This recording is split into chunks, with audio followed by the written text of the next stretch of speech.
뭔가 사무실이 엄청 뭔가 분주하기도 하고 뭐 다들 뭔가 심각하신 거예요. 저는 뭐 아무것도 모르는 신입이다 보니까 가만히 숨죽이고 있었는데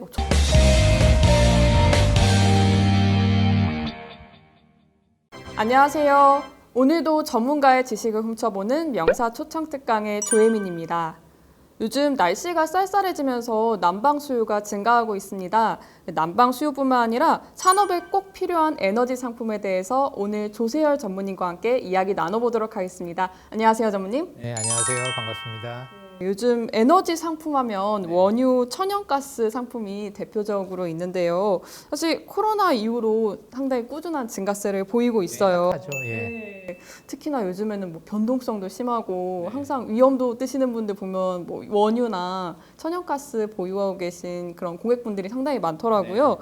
그래서 오늘은 이제 원유랑 천연가스에 대해서 이야기를 나눠볼 건데요. 사실 원유부터 이제 살펴보자면 원유는 되게 이례적인 가격 기록을 한번 한 적이 있어요. 기억하실지는 모르겠지만 마이너스 가격. 처음 봤습니다. 저도. 예. 그렇죠. 저도 입사하고 참 희귀한 광경을 저도 원자재 쪽은 꽤 오래 있었었는데 이런 가격은 처음 보는 가격이었거든요. 역대 처음. 그렇죠. 처음이죠. 마이너스로 갈 일이 있었겠습니까? 그죠? 네, 마이너스라고 하면 사실 돈을 받고 뭔가 물건도 받는 건데 상당히 좀 신기했던 경험이 있었는데 이게 이제 80불까지 넘어섰어요.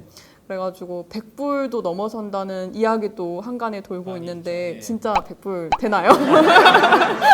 그 얘기가 오늘 좀 한번 해보기로 하죠. 예. 상당히 마이너스까지 갔는데 지금 100불까지 간 이 원유에 대해서 한번 차트 한번 살펴볼까요? 네. 그 사실 원유 같은 경우에는 그 작년부터 굉장히 드라마틱한 움직임을 보여줬었죠. 그 전에는 사실 좀 안정적으로 움직이고 있었습니다. 원유 같은 경우에 이제 미국에서 셰일 오일이 나오기 시작하면서 그다음부터는 굉장히 좀 안정적인 모습을 보여주고 있었었거든요. 이제 위쪽은 좀 막혀 있는 상태고 아래쪽도 좀 막혀 있는 상태에서 보통 한 60불 정도 선에서 계속 움직이고 있었었는데 그 작년부터 좀 굉장히 희한한 일들이 많이 발생을 했었었죠. 그 코로나가 사실 유발돼 가지고 이제 발생하다 보니까 그때부터 이제 굉장히 여러 가지 일들이 있었었는데 지금 현재 그 유가를 갖다 이해하려고 그러면은 최근에 어떤 일이 있었는지를 갖다가 좀 먼저 이해를 하고 가는 게 현재 상황을 좀 이해하기 좋을 것 같거든요. 그래서 옛날 얘기를 조금 해보도록 하겠습니다. 작년 초부터 시작해가지고 어떤 일이 있었는지 또 어떤 영향들이 있었었고 그다음에 앞으로 또 어떤 일이 또 가격에 영향을 미칠 수 있는지 그런 얘기를 갖다가 한번 좀 오늘 해봤으면 하거든요. 그래서 뭐 차트를 보시면은 그 전에는 굉장히 좀 어느 정도는 안정적으로 움직이고 있다가 그다음에 작년 그 초부터 해서 가격이 갑자기 빠지기 시작을 했었었죠. 스트레칭 같아요. 밑에만 이렇게 모기도 아니고 이렇게 좀 약간 뚫린 모양새를 가지고 있는데 사실 진짜 원유에 대해서 알려면 작년 흐름을 짚어보지 않으면 않을 수가 없는 부분이네요.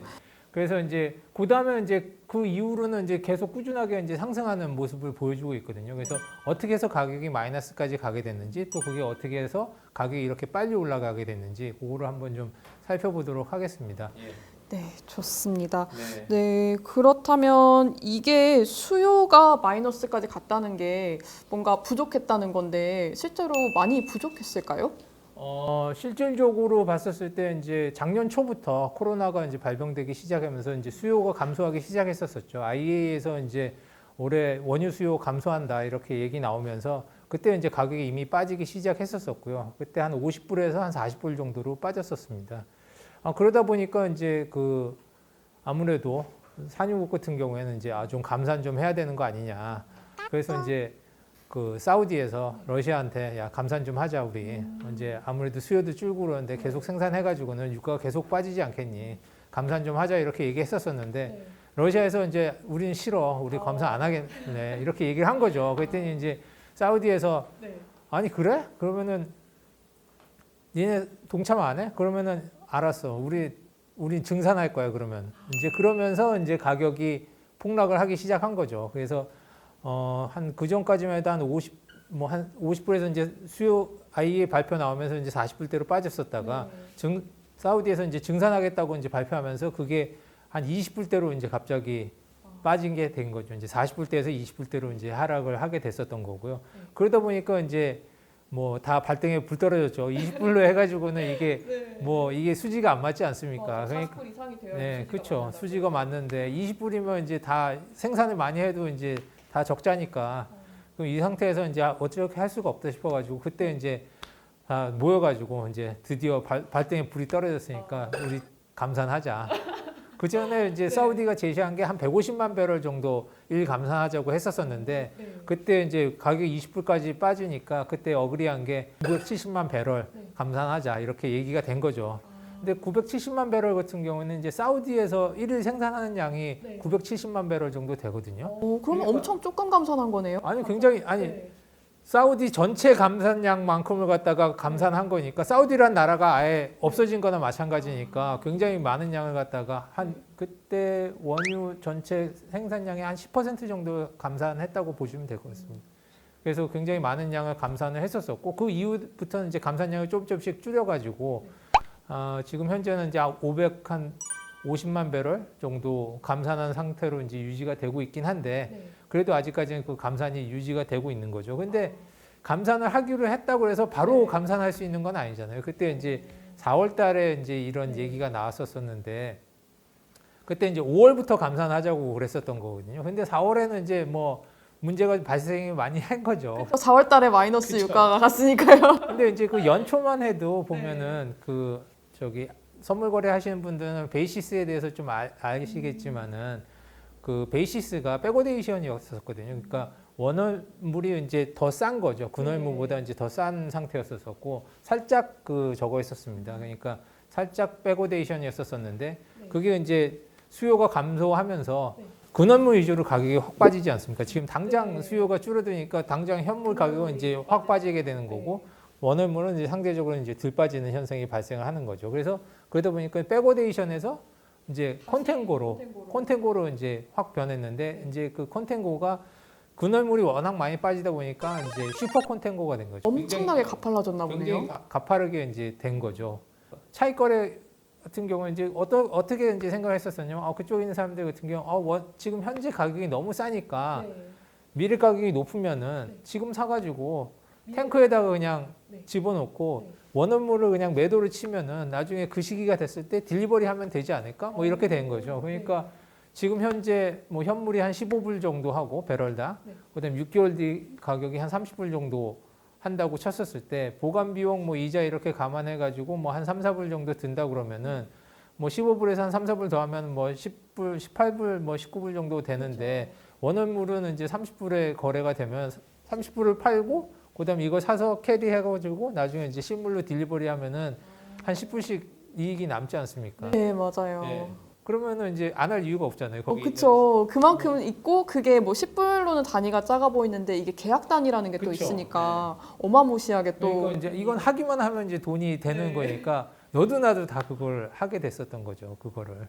그러니까 이제 서로 하다 보니까 이제 뭐 육상에 있는 탱크랑 탱크는 다 차고 그다음에 그게 다 부족하니까 이제 배에 떠 있는 바다에 떠 있는 이제 유조선 같은 것도 다 빌려가지고 거기다 이제 꽉꽉 채운 거죠. 이제. 유조선에도 이거를 다 채워가지고 그쵸. 보관을 할 수가 네. 있군요. 예, 그 어차피 뭐 딜리버리만 하면 되는 거니까 갖고 있다가.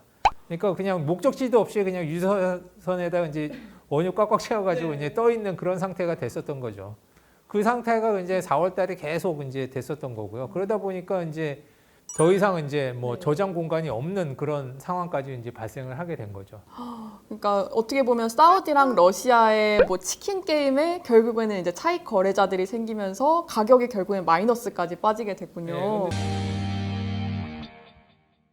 생산지라고 하면 지금 휴스턴이 텍사스에서 그러니까 이제 쿠싱이 이제 그 주요 지역이고 그다음에 이제 휴스턴이 소비지라고 볼 수가 있거든요. 정제 시설. 예, 그러니까 정지 시설도 거기 있고 그다음에 수출도 거기서 하니까 거기가 이제 소비지이고 그다음에 이제 쿠싱에 이제 다 모여가지고 이제 휴스턴 쪽으로 가야 되는 건데 거기가 이제 보통 보면 이제 뭐 사과 같은 경우에도 산지가 뭐 서울보다는 좀 싸지 않습니까? 예. 그러니까 뭐 당연히 왜 그러면 운반 비용도 있고 뭐 품도 들어가고 하기 때문에 소비지 가격이 더 비싸야 되는데. 근데 휴스턴에 있는 보관시설이란 보관시설은 이미 다 차 있는 상태고 물건을 갖고 와도 이제 놀 데가 없으니까 거기 가격이 훨씬 더 떨어지게 된 거죠. 이거 뭐 갖고 왔는데 이거 어떻게 하겠습니까? 산지에서 가지고 왔는데 오히려 소비지에서 뭔가 넘쳐나다 할 보니까 데가 없으면 이거 썩을 것 같으니까 그냥 그냥 뭐 싸게라도 떨이라도 이제 팔다 뭐 사고 같은 거 갖고 왔는데 뭐 아무도 안 사면 뭐 떨이라도 팔아야 되지 않습니까? 예. 곧 이제 상하기도 하고 나중에 폐기 처분해야 되니까 빨리 이제 팔아 넘기자 이런 막 이렇게 돼서 결국에는 그렇죠. 그래서 이제 휴스턴 가격이 원래는 더 높아야 되는데 그 당시에는 휴스턴 가격이 한 6불 정도 더 쌌어요. 그 산지인 쿠싱보다. 원래는 일반적으로 어느 정도 차이가 나나요? 원래는 한 저기 이동 비용이 있기 때문에 한 2불 60 정도 예. 그 휴스턴이 조금 더 비싸거든요. 예. 그런데 뭐 6불이 더 쌌으니까 엄청 차이가 있는 엄청 거네요. 차이가 난 와. 거죠. 예. 그런 현상이 발생됐었던 거죠. 그러다 보니까 이제 운명의 이제 4월 21일인가요? 그쵸. 아직도 사실 저는 기억이 납니다. 그래요? 처음 보는 광경이고 저도 입사한 지 얼마 안 돼서 어떠셨어요 그때? 그때 딱 처음에 저는 출근하는데 뭔가 사무실이 엄청 싸해. 뭔가 분주하기도 하고 뭐 다들 뭔가 심각하신 거예요. 저는 뭐 아무것도 모르는 신입이다 보니까 가만히 숨죽이고 있었는데 막 전화 소리도 엄청 많이 들리고 그래서 좀 긴장이 됐던 네, 그런 날이었던 걸로 기억을 합니다. 그 5월물이었죠. 5월물이 이제 딜리버리 노티스 데이. 그러니까 이제 갖고 있는 사람 매도한 사람이 이제 나 이거 인도할래라고 이제 통지하는 날이었었는데 그때 이제 갖고 있는 사람은 이제 통지를 하겠죠. 나 이거 넘겨줄게. 근데 이제 그 받는 사람 매수한 입장으로 봤었을 때는 그걸 받아야 되지 않습니까? 그걸 매수한 걸 갖다가 매도해가지고 청산하지 않으면은 물건을 받아야 되는데 물건을 받아봤자 놀 데가 없는 거죠. 이거를. 어차피 받아봐야 남아도는 그런 한국이었던 거네요. 그러니까 이제 뭐 이걸 받을 수도 없고 그러다 보면 이제 그걸 갖다 청산을 해야 되니까 매수한 거를 매도를 하는데 아무도 사는 사람이 없지 않습니까? 그러니까 이제 그게 마이너스 38불까지 갔었던 거죠. 예. 결국 이제 만기 때는 한